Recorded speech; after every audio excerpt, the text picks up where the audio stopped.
আসসালামু আলাইকুম viewers, easy learning computer চ্যানেলে আপনাকে স্বাগতম। এখনও যে আগে ভিডিওগুলো দেখেননি, অবশ্যই আগে ভিডিওগুলো দেখবেন। ভিডিওগুলো দেখলে খুব সহজে আপনারা কাজগুলো শিখতে পারবেন।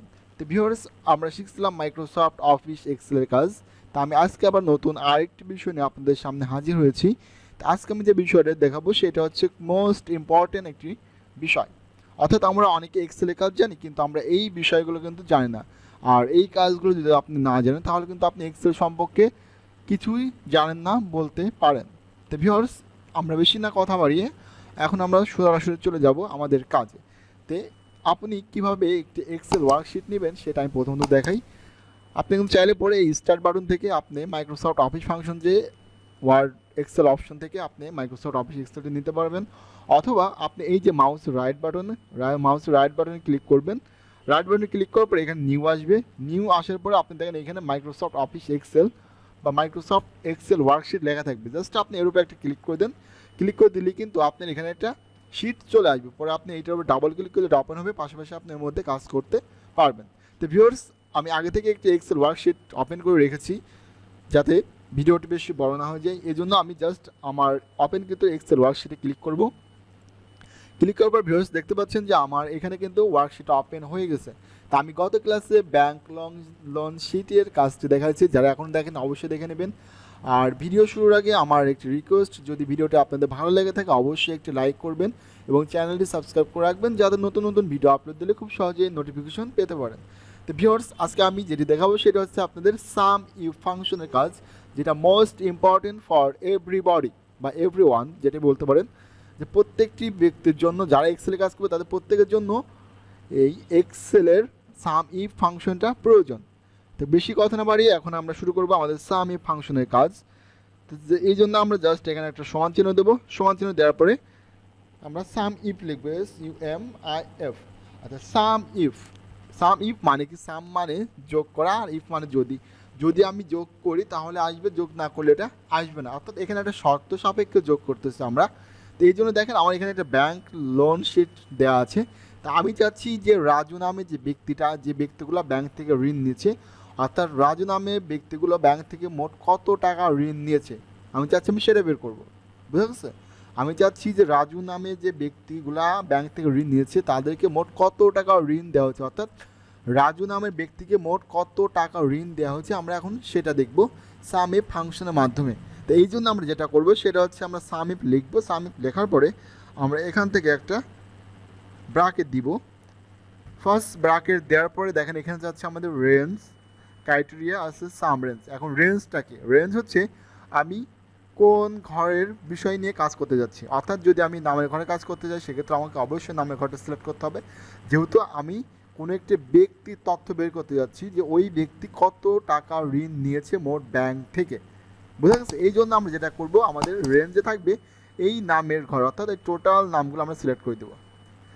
টোটাল নামগুলো সিলেক্ট করে দেওয়ার পরে আমাদের পরবর্তী যে কাজ থাকবে সেটা হচ্ছে এখানে একটা কমা ইউজ করবো আমরা।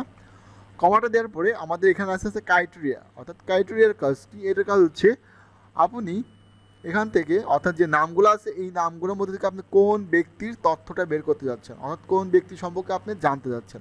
তো আমি চাচ্ছি যে এখান থেকে আমি রাজু সম্পর্কে জানবো, যে কারণে জাস্ট আমি এখানে রাজু লিখে দিতে পারবো, অথবা আমি এখানে রাজুর উপরে ক্লিক করবো।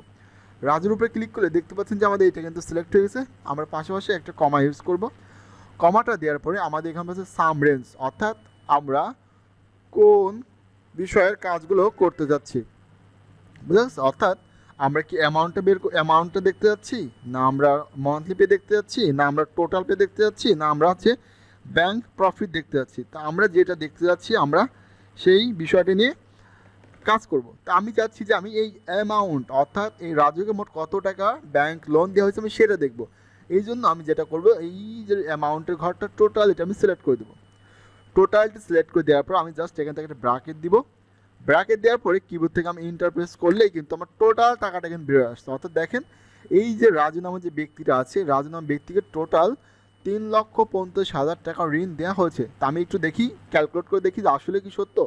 দেখেন এখানে 50,000 টাকা ঋণ দেওয়া হয়েছে, এরপর 1 লাখ, তার মানে 1.5 লাখ, এরপর আছে 2 লাখ, তার মানে কি সত্যি সত্যি তাকে 3.5 লক্ষ টাকা ঋণ প্রদান করা হয়েছে। তো এইভাবে আপনি চাইলে এবার করতে পারবেন। আমি চাচ্ছি যে না, আমি হচ্ছে টোটাল টাকা দেখবো না, আমি দেখতে চাচ্ছি তাদের রাজুদের কাছ থেকে মোট কত টাকা ব্যাংক প্রফিট পাওয়া হয়েছে। সেক্ষেত্রে আমি যেটা করবো সেটা হচ্ছে আমি জাস্ট এখান থেকে এটা কেটে দেবো, অর্থাৎ যে অ্যামাউন্টের ঘরটা আমি কেটে দিচ্ছি। অ্যামাউন্টের ঘরটা কেটে দেওয়ার পর আমি জাস্ট ব্যাংক প্রফিটের ঘরটা সিলেক্ট করে দেবো।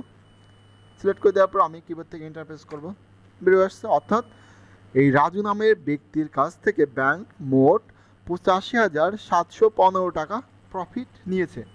আর এই যে আমাদের পয়েন্টের পর যে সংখ্যাগুলো আছে, যদি সংখ্যাগুলো আপনি রাখতে না চান, এই জন্য জাস্ট এই ঘরটা ক্লিক করবেন। ক্লিক করার পরে আমরা এখান থেকে এই ডিক্রিজ ডেসিমেলে ক্লিক করলে কিন্তু সংখ্যাগুলো কেটে যাবে। বিষয়টা হয়তো আমি বোঝাতে পেরেছি। তো এইটা হচ্ছে সামিপের একটি নিয়ম। আমি আপনাকে আরেকটি নিয়ম দেখাবো খুব ইজিলিভাবে। আমি এখানে জাস্ট কার্সর রেখে সমান দিব, সমান দেওয়ার পরে সামিপ লেখার পরে আমি এখান থেকে ব্র্যাকেট দিব। ব্র্যাকেট দেওয়ার পরে দেখেন আমি কিন্তু এখানে চাইলে সূত্রটা লিখতে পারি, অথবা এই যে এখানে যে ফাংশন আছে, আমি আপনাকে এবার ফাংশনে ক্লিক করে বিষয়টি দেখাবো। আমি ফাংশনের উপরে ক্লিক করলাম, দেন ফাংশনের উপরে ক্লিক করার পর আমার এখানে একটা বক্স চলে আসতেছে। তো বক্স যেহেতু চলে আসছে, তো আমার প্রথমত আছে রেঞ্জ।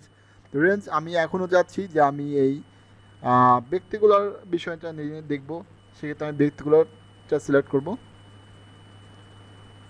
টোটালি সিলেক্ট করলাম। সিলেক্ট করার পরে ক্রাইটেরিয়া, অর্থাৎ আমি এখানে হচ্ছে কোনো একটা ব্যক্তির নাম লিখে দেবো। আমি এখানে কোনো ব্যক্তিকে সিলেক্ট করব না। এই জন্য আমি যেটা করবো, আমি চাচ্ছি যে ঋতুকে মোট কত টাকা ঋণ দেওয়া হয়েছে, এই জন্য আমি ঋতু লিখে দেব। আমি এখানে ঋতু লিখে দেওয়ার পরে এরপরে মোট কত টাকা ঋণ দেওয়া হয়েছে, এই জন্য আমি সাম রেঞ্জ, অর্থাৎ আমি এই যে অ্যামাউন্টের যে ঘরটা আছে, আমি অ্যামাউন্টের ঘরটা সিলেক্ট করব। যদি আমি দেখতে চাতাম যে ঋতু মোট কত মাসে কিস্তিটা পরিশোধ করতেছে, ঋণ পরিশোধ করতে, সেক্ষেত্রে আমি এইটা সিলেক্ট করলেই মাসটা বেরিয়ে আসতো। আমি যদি দেখতে যেতাম যে মান্থলি কত টাকা সে পে করতেছে, সেক্ষেত্রে আমি এই ঘরটা সিলেক্ট করলে টোটাল পেটা চলে আসতো। তারপরে টোটাল কত টাকা পেমেন্ট করবে লভ্যাংশ সহকারে, অর্থাৎ সুদ সহকারে কত টাকা তাকে পেমেন্ট করতে হচ্ছে, সেটা আমি চাইলে এখান থেকে বের করতে পারবো, ব্যাংক প্রফিট বের করতে পারবো। তা আমি এখন দেখতে যাচ্ছি যে টোটাল তাকে কত টাকা পেড করতে হচ্ছে। এই জন্য আমি যেটা করবো সেটা হচ্ছে জাস্ট এই ঘরটা সিলেক্ট করে দেবো। এই ঘরটা সিলেক্ট করে দেওয়ার পর জাস্ট আমি এখান থেকে ওকে করে দেবো। ভিউয়ার্স দেখেন খুব সহজেই কিন্তু আমাদের এটা বেরিয়ে আসছে, তাকে মোট 1,47,647 টাকা তাকে মোট পেমেন্ট করতে হচ্ছে। দেখেন আমাদের ঋতুতে কিন্তু ঠিক এই তথ্যটাই আসছে। তো এইরকমভাবে কিন্তু খুব সহজে আপনার সামিপ ফাংশনটা ব্যবহার করে যে কোনো তথ্য বের করতে পারবেন। চাইলে পরে আপনি একটা কোম্পানির শীট থেকে কোনো একটা ব্যক্তির তথ্য বের করতে পারবেন, চাইলে আপনি কোনো একটা গার্মেন্টস সেক্টরে কোনো ব্যক্তির তথ্য বের করতে পারবেন, অর্থাৎ যে কোনো বিষয় জানতে চাইলে আপনি সামিপ ফাংশনটা ব্যবহার করতে পারবেন।